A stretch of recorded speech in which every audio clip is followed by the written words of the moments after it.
And tonight, we say goodbye to Kareem, the parking attendant, who violated the one basic rule.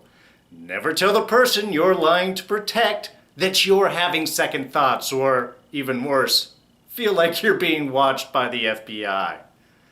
Unless you're interested in watching your would-be assassin set up your murder as a robbery gone bad, the same MO as your neighbor thief. You know, just as a heads up. It's Mr. Robot, episode 2.3, Logic-b0mb.hc. Alright, D here, and welcome to this week's review of Mr. Robot. Spoilers ahead, just so you've been warned. Alright, and Kareem's death brought to you by succinylcholine. That is a medical, well, not anesthesia actually, it's a medical muscle relaxant. Very well used in a lot of hospitals because it is fast acting, but also wears off quickly. But while it will relax the body, just as they showed in the show tonight, it does not cause unconsciousness or anesthesia. So yeah, creepy way to go for Kareem there. And even creepier is Joanna Wellach's whole discussion with her bodyguard, murderer, driver guy. Really recounting, wanting to know the specifics of it, especially her point of telling him she wants him to see it so he has time to think about it, so he knows why he's dying. Yeah. Because if he don't see it, he ain't gonna learn nothing, even though he's about to die. So kind of an extra creepy there. Also the edge, she's saying this while she is cuddling her baby. Oh, you're so cute. That was just, oh, very wrong. Just a very wrong scene right there. But most of what we're dealing with Joanne here is the kind of creepy calls and packages that she is getting. Now the packages, they don't say anything, but from what her bodyguard said is tracking the calls and the packages, they are all coming locally. And we do get to see that at the end when that last call comes in. And of course, you hear the siren on the phone and you hear it on the street, very standard trope. But the real question is, okay, now, we were thinking that Tyrell was alive because Elliot spoke with him. And I was thinking that he was international just because the way the tones on the phone when he had called, that boop, boop, boop, sorry, my throat going out there. That sounds very much when you're making international calls, that's the sort of ringtone that you're getting, not the same as here in the US. But Elliot was the only one to speak with him. And the packages that Joanne's getting has nothing written on them. The phone call she's getting, Tyrell never speaks. So is Tyrell actually alive? Again, Elliot's the only one that's confirmed that, but Elliot also speaks to his dead father. So not really the best, not the best witness right there to confirm life. So just a real interesting thought. That's really what's going on with Joanne this week, and I think, again, maintain that connection with Tyrell, but I think those are the thoughts that might be starting to play. Is he being quiet, or is he actually dead, and this is Elliot, again, sending things off, or someone else?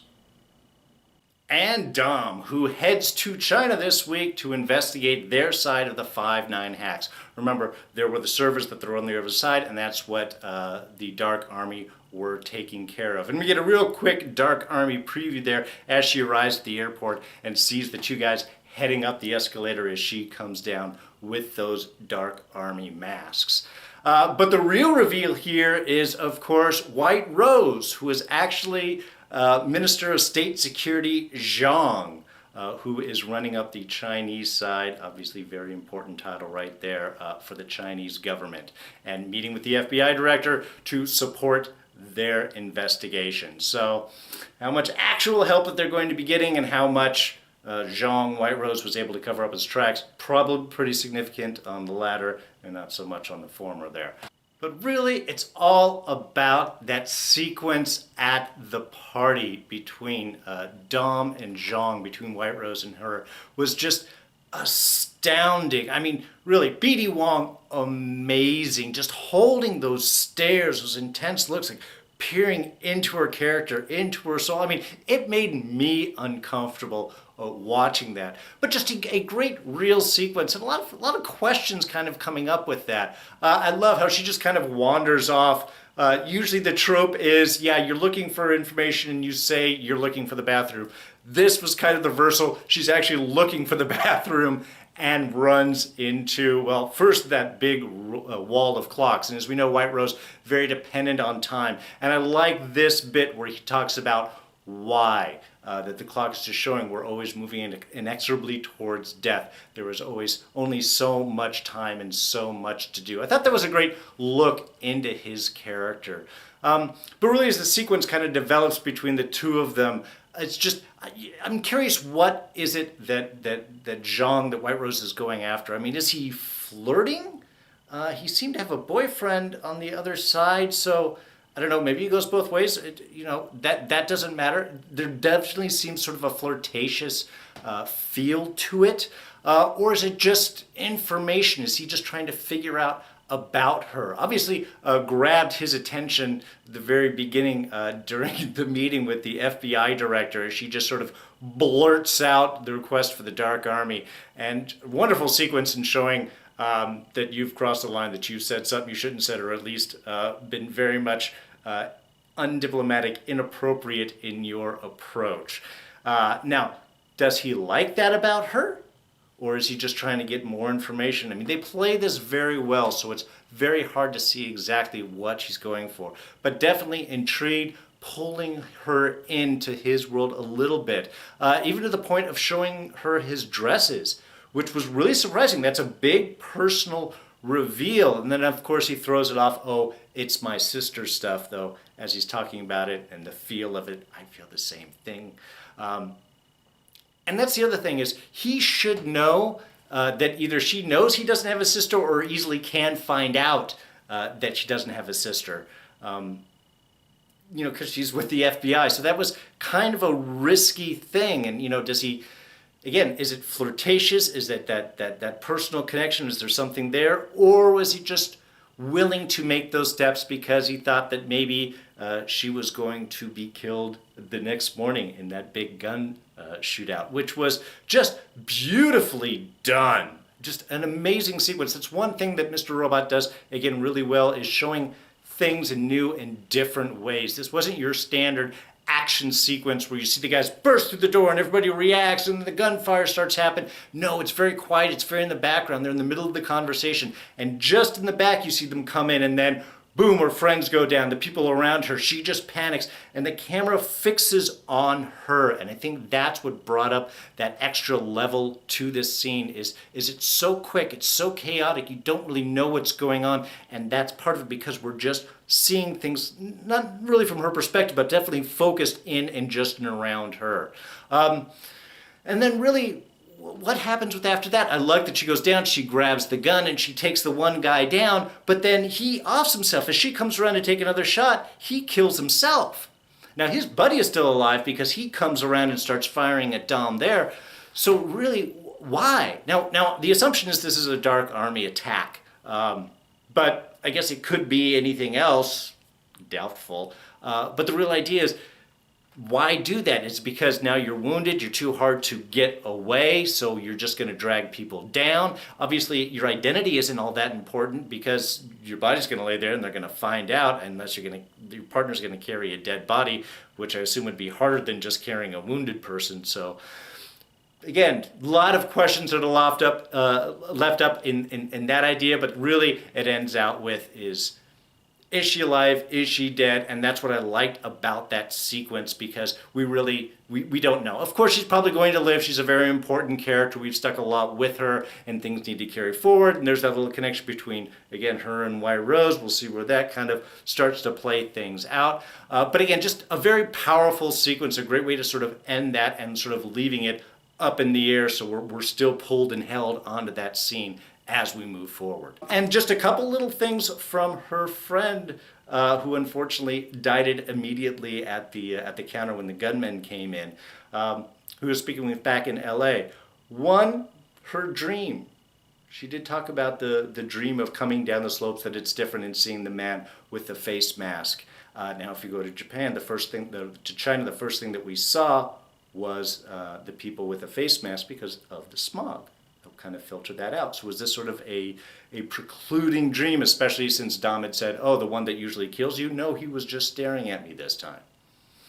Anyway, interesting, may not mean anything, but dialogue is rarely used superfluously here in this show, so everything tends to mean something. Also, just a little statement of following Joanne Wellick, and basically the statement of, it's very hard, lost her again after that, it's very hard to follow people in New York, which is good for Angela, who we saw at the end of the episode, doing many, many steps, taking many cabs rides, taking subway rides before she can meet up with Darlene and the rest of F Society. And basically, her whole bit this episode was getting to that point. Really just from the setup of meeting with Darlene and saying, no, I'm not going to do it, and then her dropping the whole thing with the disc, which gets her to go see her whole ex-boyfriend, who just shows how creepy he is. Just weird and creepy, from conversations about love to recording it, oh, just for my uncle, whatever. All of that basically just showing, just trying to push Angela to help Darlene, to seeing that this is something that she is going to have to do. And of course, there is Elliot. And I have to say, I really enjoy seeing Elliot happy. Hacking is definitely bringing him confidence. You can see it in Return of Strength. Portrays perfectly in that first scene with Darlene, as Darlene is trying to get Angela in, and Elliot is telling him, no, I don't want Angela involved at all. Make it happen. He's very confident. He is very strong in that scene. A new Elliot from what we've seen for a while. Also, really reaching out, making more connections. Again, speaking of Angela, his scene with Angela as he conveys to her and says, yes, my dead father is standing right behind you to your side. And she offers back to him, I can be a friend. I can be someone that you can confide in. It's really, remember, that was part of Elliot's dream. So that is starting to happen. And it's all because he's returning to who he is. Really portrayed beautifully in that first sequence there as he's hacking into the code. He's telling us about his first hack, as he's also telling us everything that he's doing to get in the logic bomb that he is writing for the FBI to dig into their system and to find out everything that they know. Really, and just beautifully shot, even with the darkening and lightening of those sequences, to show and convey his focus, that this is his world when he is doing it. Was beautifully, beautiful to see. Unfortunately, of course, he is using Ray's computer to do that, and he's doing that little bit of work for Ray, and after actually a really, honestly, kind of clunky scene between him and JT, the old IT guy. I mean, let's be honest, they not think that the watchdog who's sitting right there isn't going to be able to notice the furtive glances and exchange of keyboards and typing that might get him to ask a few more questions of JT later on. But that satisfies Elliot's need as he dives in and we find out what is going on the site, and actually much worse than what I feared last week. It's not just kiddie porn, it is sex slaves, it is weapons, it is drugs, it's basically anything bad people might want. Basically, Ray has his own Silk Road set up here, and he does not like having his private stuff being looked at, as Elliot does find out as he is grabbed from bed at the end of the episode. Anyway, scary kind of stuff. But what we do see also in these sequences is the warnings from Mr. Robot really starting to show as a sense of earnestness, a sense of empathy, a sense of actual connectiveness. Now, of course, Mr. Robot is Elliot. It's part of his brain, but it is a walled-off section, separate part of his brain. It is two different halves that kind of have been warring for control. And now we're actually seeing that Mr. Robot does care about Elliot. Yes, he is in Elliot, but it's that more bigger sense. Again, because this is a projection of his father, this is sort of a fatherly concern. And I am really curious what's going to happen next, because I think he's going to find out that he may need some of Mr. Robot's skills coming up. Again, those 3 days were missing. We don't know what happened to Tyrell Wellick. Was he pushed off? Was he killed? Was his body hidden? I mean, we don't know everything that happened here. But suffice it to say, it was Mr. Robot that took care of that. So I think dealing with Ray now that he's seen Ray's dark side, and Ray's not going to quickly let him go. I think he still needs his IT abilities, but he's going to keep a close eye on him. What happens if Elliot makes peace with Mr. Robot, makes peace with the other side of him, that the two of them can then work together, the two halves, the two separate parts of Elliot can start to work together moving forward? That, I think, is going to be really interesting to see. But that is it for the week. Hit that subscribe button, it's right there. Go ahead, come on back every week. Hit that like button if you did enjoy this. What are your thoughts on the show? You have any comments, any ideas, suggestions? Where do you think things are going with this? Go ahead and throw that down in the comment section below. I will respond back to everything. Anyway, you can always catch me on Twitter. I'm at Darren Jakes. There's the address right there. Other than that, I'm D, and I am out of here. I'll see you guys next week. Take it easy. Bye-bye.